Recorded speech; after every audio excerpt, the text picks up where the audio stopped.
सिंध जे मशहूर क्लासिकल गवैये उस्ताद मंज़ूर अली ख़ान जो असल नालो मोहम्मद ख़ान हो।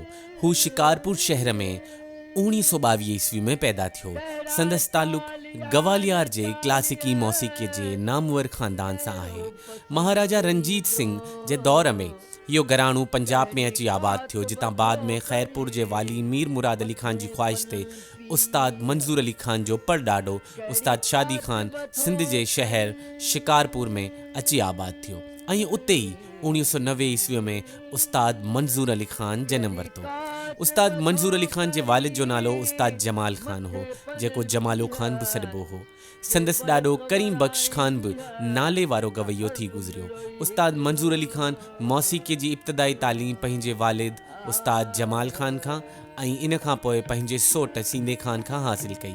इन खां सिवा पंहिंजे दौर जे नामियारनि गवैयनि बेबे ख़ान जे फ़न मां फैज़याब थियो, जॾहिं त उस्ताद बड़े ग़ुलाम अली ख़ान, आशिक़ अली ख़ान ऐं उस्ताद उमेद अली ख़ान जो सोहबती ऐं हम असर हो। उस्ताद मंज़ूर अली ख़ान सभ खां पहिरीं 8 सालनि जी उमिरि में पंहिंजे फ़न जो खुलियल मुज़ाहिरो कयो।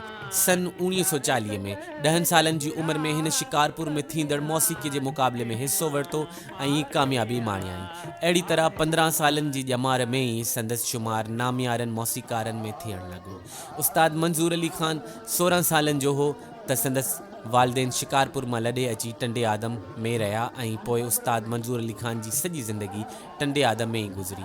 जून 1947 ईस्वीअ में उस्ताद मंज़ूर अली ख़ान ऐं उस्ताद बड़े ग़ुलाम अली ख़ान जे विच में मौसीक़ीअ जो हिकु दिलचस्प मुक़ाबिलो कराची में थियो, जेको 3 ॾींहंनि ताईं जारी रहियो। मौसीक़ीअ जे इन पुरलुत्फ़ मुक़ाबिले खे ॾिसण लाइ आम ख़ल्क़ खां सवाइ उन दौर जा नामियारा गवैया उस्ताद उमेद अली ख़ान, उस्ताद आशिक़ अली ख़ान ऐं उस्ताद बेबो ख़ान वग़ैरह बि मौजूदु हुआ। इन मुक़ाबिले में उस्ताद मंज़ूर अली ख़ान कामयाबु थियो। अहिड़ी तरह हिन नौजवान गवैये मौसीक़ीअ जे मैदान में पंहिंजी हिकु मख़सूस जाइ ऐं अंदाज़ पैदा करे वरितो ऐं अॼु ताईं सिंध जो को फ़नकार उन मक़ाम ते पहुची न सघियो आहे। उस्ताद मंज़ूर अली ख़ान, उस्ताद मुराद अली ख़ान ऐं उस्ताद बेबे ख़ान खां हिकु ख़ासि तान सिरी सिखी, जेका सिर्फ़ु मंज़ूर अली ख़ान ई ॻाए सघंदो हो। 1960 में मखदूम तालिबुल मौला उस्ताद मंज़ूर अली ख़ान खे बहार मौसीक़ीअ जो लक़ब ॾिनो।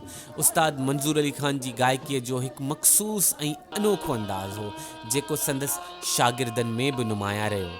हिन वक़्तु सिंध में जेके बि सुठा ॻाइणा आहिनि, उन्हनि में अधु खां वधीक उस्ताद मंज़ूर अली ख़ान जा शागिर्द या संदसि शागिर्दनि जा बि शागिर्द आहिनि।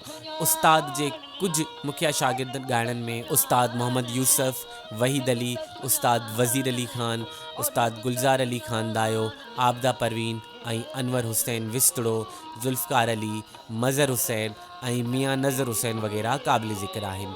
सिंध जो इहो नामियारो कलाकार, अज़ीम गवैयो ऐं मौसीक़ी जो माहिर 9 सितंबर 1980 में वफ़ात करे वियो। संदसि मज़ार टंडे आदम जे इस्माइल शाह कब्रिस्तान में आहे।